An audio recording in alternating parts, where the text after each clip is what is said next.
Well, we don't, in many respects, need to deal with it. Not least of all because it is the monarch that is the key to this. Behind the glittering walls of the palace, an unprecedented storm was quietly gathering, unseen and unheard by the public, yet powerful enough to rattle the foundations of the monarchy itself. Princess Anne, often regarded as the unshakable pillar of royal steadiness, found herself confronting a reality that demanded immediate, decisive intervention. While King Charles was quietly filing startling claims of betrayal against Queen Camilla, shadows of secrecy spread throughout the gilded corridors. Whispers of hidden documents, clandestine meetings, and fractured loyalties swept through the halls like wildfire, signaling a danger that could no longer be contained or ignored. Could a scandal long buried finally be clawing its way back into daylight? And why would a reigning monarch risk not only family unity, but the very legacy of the crown in what could become a public confrontation of staggering proportions? The tension inside the palace was suffocating. Faces that were usually masks of calm now flickered with unease. Voices that typically carried authority and restraint trembled behind closed doors. One careless step, one misinterpreted word could ignite a crisis of unimaginable scale. The moment did not arrive in ceremonial grandeur or through the controlled channels of palace protocol. It cut sharply and unexpectedly through the usual stillness. A silent blade moving through spaces reserved only for the most trusted advisors. Princess Anne, a figure known for her composure and tireless dedication, now found herself at the epicenter of a storm she could no longer contain alone. Those closest to her noticed the change almost immediately. Her movements were sharper, her steps measured with precision, her words deliberate and tinged with urgency. Her usual calm had transformed into a poised alertness, a quiet intensity that could not be misread. The public had long associated her with endless duties and tireless service, but this was no ordinary royal duty. This was a woman cornered by forces far larger than personal pride or private conflict. Anne's actions were born of necessity, not emotion. Behind palace doors, she reached out to senior authorities and a select circle of insiders, delivering a message that carried the weight of alarm. There was no outburst, no dramatic flourish, only a measured but desperate plea. Rooted in responsibility rather than fear, Anne made it unequivocally clear that what was unfolding had far exceeded private disagreements. A danger was emerging that threatened the stability of the crown itself. At the center of her concern was Camilla, not framed as gossip, not conjecture, but as a force whose actions could have repercussions beyond personal dynamics, touching the very foundations of royal authority. The gravity in Anne's voice was unmistakable. She spoke as someone who had witnessed the inner workings of power long enough to recognize when lines were about to be crossed. Whether through decisions already executed or those still in motion, Camilla's maneuvers signaled a shift that demanded immediate attention. The implications extended far beyond personalities or rivalries.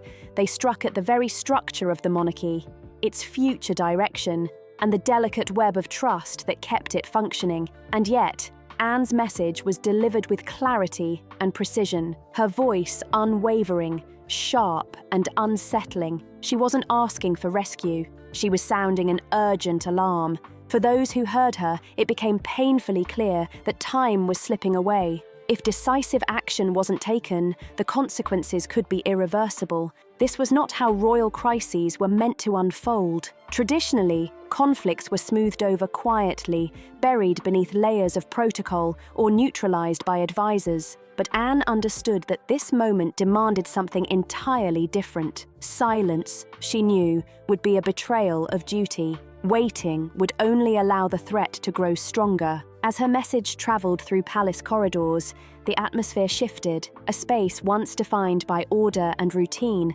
now throbbed with tension. Questions surfaced, urgent and unanswerable. What had Camilla done? What moves were being orchestrated? And why had Princess Anne, the most steadfast guardian of royal order, decided intervention was required now? The polished public image of the monarchy no longer reflected the reality behind closed doors. A confrontation was forming, not fueled by spectacle, but by the stark realization that the monarchy itself stood on precarious ground. Anne's private warning set off a chain reaction. Quiet conversations hardened into actionable measures, whispers transformed into decisions, and the slow-moving machinery of the palace shifted into sudden motion. King Charles, long perceived as cautious to a fault, made a move few ever imagined. A formal, legally binding internal challenge against his own household. The action carried institutional weight and consequences that could not be reversed. There were no public announcements, no press statements, no outward signs. Yet inside, every advisor, every senior official understood the historic magnitude of what was unfolding. The king's authorization of a sealed proceeding against Queen Camilla was unprecedented. It functioned as both a legal safeguard and a symbolic assertion of royal authority. Insiders described it as entirely unique, not a traditional lawsuit, but a distinctly royal instrument, executed through constitutional precedent and fully supported by advisors and legal counsel. Its purpose was not to punish, but to control, to halt actions that had begun moving beyond the king's consent. For the first time, the monarchy was being forced to confront a conflict that could not be managed through loyalty, silence, or persuasion alone. At the core of the proceedings were claims striking at trust itself, unauthorized decisions, quiet maneuvers aimed at shaping power beyond the king's reign. It was not personal resentment, but a pattern that suggested boundaries had been tested and perhaps crossed. The concern wasn't just what had occurred. It was what might happen if these actions continued unchecked. The shock was immediate. A reigning king moving formally against his own queen was almost unimaginable. Even seasoned palace officials struggled to grasp the implications. This was no domestic disagreement. It was an institutional rupture threatening to expose the monarchy's inner workings in unprecedented ways. For King Charles, the decision carried enormous personal cost, yet it demonstrated that something much larger was at stake: his authority, his legacy, and the future balance of the crown. By choosing a formal, procedural approach, he sent a clear message. This conflict could not be resolved by persuasion alone. Structure, documentation, enforceable limits were now essential. As the news quietly spread through palace corridors, tension thickened, alliances shifted, and a once solid institution suddenly felt fragile. Princess Anne's warning was no overreaction. It was prescient. She had sounded the alarm, and as the internal proceedings crystallized, one unsettling truth remained, piercing the palace calm like a blade. Inside the gilded walls of the palace, a quiet reckoning had begun, one that would forever alter the rules of loyalty, authority, and power in the monarchy. King Charles's formal challenge against Camilla was far more than a dispute. It was a seismic shift, a moment that redrew the boundaries of allegiance itself, signaling that even the most carefully guarded hierarchies were not immune to upheaval. But what happens when a king decides to redraw loyalty? And which names, hidden in the margins of secret documents, truly sent shockwaves through the crown, threatening to unravel centuries of tradition? Stay with us. The pages that reshaped loyalty were quietly circulating as the palace absorbed the shock of Charles's sealed challenge. Yet long before any formal proceedings began, before legal boundaries were enforced, there existed a period marked by observation, reflection, and silent unease. In the months leading up to the internal action, those closest to the king noticed subtle changes in his routines. Meetings stretched longer than usual, his questions grew sharper, probing familiar assurances that once sufficed, and a quiet restlessness seemed to shadow his every step. Something had unsettled him deeply, not the noise outside palace walls, but the turbulence within. At the heart of his concern was a single, deceptively simple object: a handwritten letter. Unassuming in appearance yet devastating in its implications, it was a record of thoughts composed during a period of private withdrawal. Never intended for public eyes, the letter was a careful documentation of concerns too dangerous to voice aloud. Its words carried weight, caution, and the unmistakable authority of someone who had observed too much to ignore. The letter spoke to authority, loyalty, influence, and a recognition that trust within the royal household was faltering. Its contents were precise and measured, detailing decisions made without consultation, private communications operating beyond approved channels, and subtle maneuvers that could shape post-reign arrangements without the king's consent. Dates were noted, meetings referenced, conversations recalled with meticulous accuracy. This was not conjecture. It was evidence, a record that could not be dismissed or ignored. And King Charles entrusted this powerful document to Princess Anne. The decision was calculated. Anne was not a political operator seeking advantage. She was, above all, a custodian of duty. By placing the letter in her care, Charles ensured that the truth, once written, would be preserved, safeguarded, and ready if circumstances demanded action. Anne's role was clear: protect the letter, not use it, unless silence itself became a betrayal. That moment came sooner than anyone anticipated. As internal tensions escalated and Camilla's influence grew unchecked, the letter transformed from private reflection into a cornerstone of institutional action. Its contents provided the moral and procedural justification for the formal challenge, clarifying intent, establishing cause, and proving that the king's decisions were deliberate, considered, and rooted in sustained concern rather than impulse. For Princess Anne, the weight of the letter was immense. Introducing its contents, even in controlled institutional channels, had consequences that would reverberate across the household. Relationships would shift, alliances would be tested, and trust would be permanently redefined. Yet withholding it risked allowing the issues it described to fester and intensify.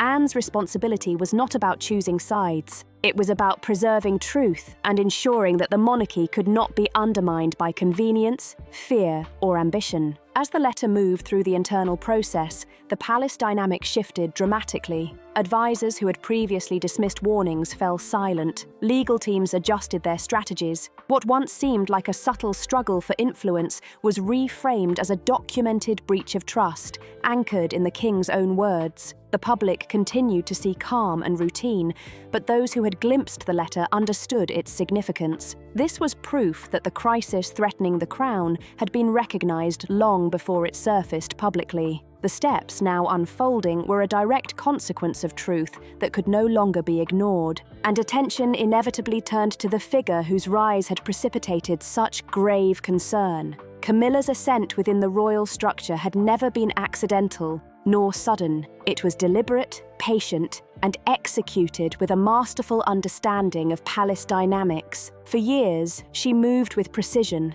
mastering the art of timing, knowing when to speak and when silence would carry greater weight. Her discipline was strategic, and it earned admiration even as it quietly shifted the balance of influence. Camilla cultivated relationships carefully, presenting herself as stabilizing, approachable, and attentive to protocol. Advisors and courtiers respected her understanding of tradition and procedure, while her access steadily expanded, not only to people, but to the levers of decision-making. What began as support evolved into influence, and influence, when unchecked, has the power to reshape institutions. Camilla's moves were subtle, never openly confrontational, yet the divergence from established structures was increasingly visible. Decisions framed as helpful suggestions, advice offered as solutions, gradually created new precedents. While King Charles emphasized continuity, restraint, and the cautious exercise of power, Camilla pressed toward consolidation and permanence. She believed the monarchy needed security against uncertainty, even if that meant redefining long-respected lines of authority. Confidence edged into overreach. Camilla's growing independence was not broadcast in public disputes. It manifested in bypassed consultations, private meetings outside traditional channels, and an expanded voice in shaping discussions about the monarchy's future, including periods beyond the king's active reign. Some perceived this as initiative. Others, charged with guarding institutional balance, recognized danger. Her conviction that she acted in the monarchy's best interest complicated matters further. She did not see herself as undermining authority, but reinforcing it. Intentions, however well-meaning, could not erase the consequences of operating without mandate. Princess Anne observed the evolution carefully. She recognized that the danger lay not in ambition itself, but in its trajectory. The monarchy had survived centuries because no single figure could accumulate unchecked influence. Camilla's pattern suggested a growing comfort with operating beyond traditional limits, a slow, measured reorientation of power that required documentation, accountability, and formal action to prevent institutional fracture. This carefully observed pattern, the accumulation of influence, the quiet overreach, and the subtle but persistent shaping of outcomes, became the backbone of the king's internal challenge. It provided the evidence, the rationale, and the moral clarity that transformed concern into action. The letter that had once been private reflection had become the instrument through which the monarchy confronted the threat before it spiraled beyond control. Now, under careful review, it was clear that no one involved in the process cast Camilla as a villain. The issue was never malice, never a desire to tarnish her personally. It was momentum. Once power is gained, it tends to justify itself. Every incremental move forward made the next feel necessary, each exception eroding precedent, each expansion of influence widening the gap between Camilla's vision and the monarchy's long-term interests. By the time the internal challenge crystallized, that gap had grown just enough to become a genuine threat. The question was no longer whether Camilla had crossed a line. The question was how far she was willing to go, how deeply her ambitions would penetrate the fragile framework of tradition and authority. The evidence did not point to a singular betrayal, but to a slow, methodical drift, one that, if left uncorrected, risked redefining who truly held power at the crown's core. Princess Anne's role had never been passive, and the pressure was intensifying. Charles escalated legally, Anne sought support quietly, and Camilla remained deliberately silent, holding truths powerful enough to fracture the monarchy if exposed. For Anne, this conflict was never theoretical. It lived with her day and night, pressing heavier with each passing week, long before whispers of tension circulated through the palace corridors. She bore a burden far greater than simple responsibility. She carried King Charles's trust, a weight given quietly, deliberately, and impossible to set aside. It was not a ceremonial title, not a public role, but a private obligation demanding judgment, courage, and restraint in equal measure. Anne had always understood the cost of loyalty. Her life had been defined by duty over comfort, discretion over recognition. Yet this moment tested her in ways no ceremonial responsibility ever had. She watched as the balance of power within the monarchy shifted in real time, aware that only she could see just how precarious that balance had become. Each new development confirmed her deepest fears. Camilla's influence was no longer just growing, it was consolidating. At every turn, Anne encountered resistance. Some dismissed her concerns as excessive caution. Others urged patience, claiming intervention would only deepen divisions. The unspoken message was brutally clear. Preserving the appearance of unity mattered more than addressing cracks beneath it. For Anne, that logic was dangerously flawed. History had shown her that silence chosen for convenience almost always became complicity. What weighed on her most was not confrontation itself, but isolation. Speaking out, even privately, would pit her against powerful palace interests and strain relationships she had spent decades cultivating. Yet doing nothing would allow unchecked decisions to unfold, eroding authority from within. Every revisit of King Charles's letter reminded her of the truth she carried. The responsibility was hers alone to bear. It was at this juncture that her plea for help became deeply personal. This was no longer a procedural concern or an abstract institutional warning. Anne was asking for reinforcement because she could no longer endure standing between truth and silence. The emotional gravity of the moment was not rooted in fear, but in clarity. She understood what was at stake, recognizing that the discipline which had sustained her for decades could now become a liability. Restraint, once her greatest strength, risked enabling a slow erosion of the monarchy's foundations. Camilla's consolidation of control was subtle, invisible to the public eye, but it was reshaping outcomes, one quiet success after another. Anne reached a point of resolute determination. Remaining silent was no longer an option. It would constitute betrayal, not of any individual, but of the institution she had vowed to protect. Duty demanded challenge, not comfort. With that realization, her concern transformed into action. She stepped fully into her role, no longer a mere observer but the moral center of the crisis, the one willing to bear confrontation's weight so the monarchy could correct its course. Forces within the palace were now set on collision, the calm facade giving way to a tense, strategic battlefield. The stakes were heightened by the palace's instinct to protect power itself. What happens when Anne's moral stand threatens buried secrets? The corridors, once symbols of seamless tradition, now felt like a maze of tension and quiet urgency. Every grand hallway and ornate chamber echoed whispers of alliances, doubts, and strategy. The choreography of centuries, the rituals, appearances, and ceremonies, now showed cracks, some subtle, some impossible to ignore. Even the walls seemed to sense the turmoil, resonating with the hurried footsteps of legal advisors and senior officials rushing with documents clutched tightly in hand. Camilla, fully aware of the stakes, acted swiftly to shape perception in her favor. Her team circulated statements designed to cast doubt on Anne's challenge, portraying it as personal grievance rather than a formal institutional claim.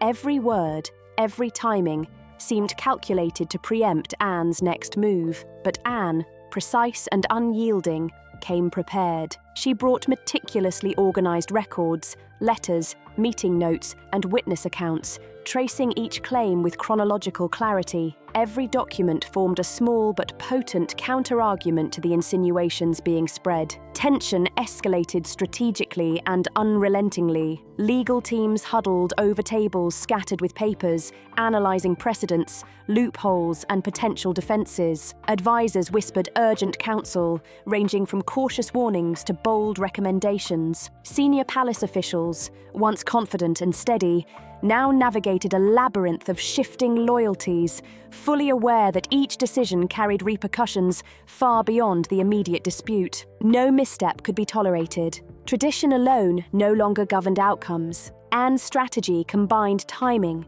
precision, and substance. She introduced evidence in measured stages, anticipating attempts to discredit her, knowing exactly when to reveal information and when to hold back. Witnesses loyal, credible, and observant stood ready to affirm the integrity of her documentation. Every interaction, every clarification underscored a single, inescapable truth. The monarchy was no longer governed by ceremony alone. Survival now demanded alignment between truth and authority, even under the heaviest pressure. As the palace shifted from controlled pageantry to quiet crisis, the atmosphere thickened with intensity. Corridors that once echoed with polite conversation and soft laughter now carried the weight of strategy, calculation, and silent determination. The stakes had escalated far beyond mere reputation or public image. They now pierced the very core of influence within the royal household. Every move,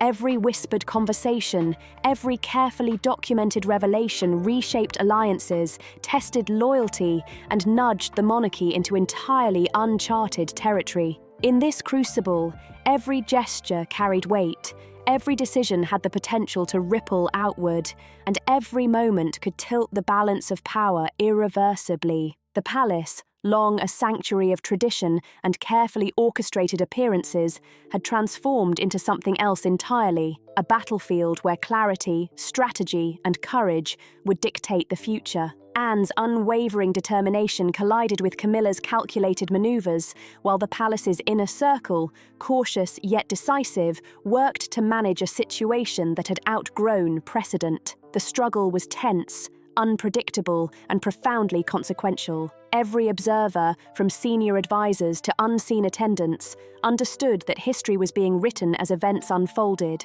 that each step mattered in shaping the monarchy's path. What happened next was a delicate dance of strategy and restraint. Anne pressed forward with deliberate precision, advancing her challenge while weighing every reaction, every potential counter from Camilla. Meanwhile, Camilla's responses were quiet but deliberate, calculated to influence perception, shift narratives, and protect her position. And in one unseen decision, the course of the monarchy itself could pivot, its balance resting on choices that were simultaneously private, procedural, and monumental. The courtroom, though not a traditional one, was heavy with the gravity of history. It carried more than legal formality.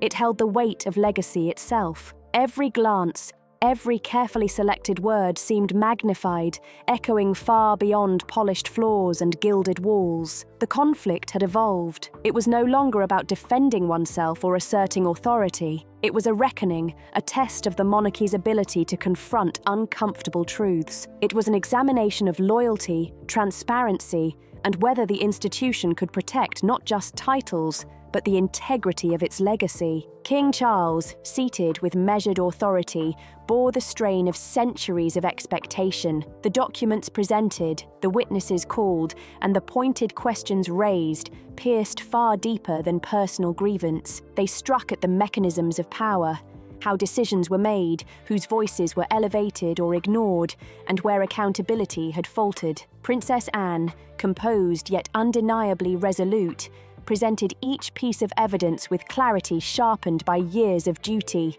Letters, meticulously dated and annotated, revealed patterns that spoke as loudly as any spoken testimony. Witnesses recounted events with exacting detail, their words illuminating intent, timing, and responsibility. The atmosphere shifted with each revelation. Legal teams debated quietly, their strategies unfolding like a complex chess match. Every countermove anticipated, every line of questioning carefully orchestrated. Senior officials and advisors, once secure in their influence, now navigated a labyrinth of shifting loyalties, where precedent, family allegiance, and public perception weighed equally. Every gesture, every pause, every exchange carried meaning, as if the nation itself were watching and measuring each inflection. It became clear this was more than a legal challenge. It was a mirror held up to the monarchy, reflecting questions larger than any one individual. Could loyalty survive if measured only by obedience? Or did it demand transparency, fairness, and accountability? Could an institution so steeped in tradition recognize its own missteps and correct them? Or would it cling to image at the expense of truth? These were not hypothetical questions. They were the stakes being decided in real time, under intense scrutiny. Even as legal arguments unfolded, the symbolism of the moment was impossible to ignore. Media attention, public speculation, and historical awareness transformed private conflicts into a living narrative about responsibility, values, and trust. Every objection, every ruling, every carefully worded statement carried significance far beyond the immediate dispute. The palace, once a sanctuary of hierarchy and ceremonial precision, had become a forum for testing resilience. Survival now demanded clarity, courage, and the willingness to confront uncomfortable realities head-on. Camilla's defences and Anne's challenge, while central to the proceedings, were conduits for something far greater, an institutional reckoning. Each day of testimony, each carefully scrutinised piece of evidence,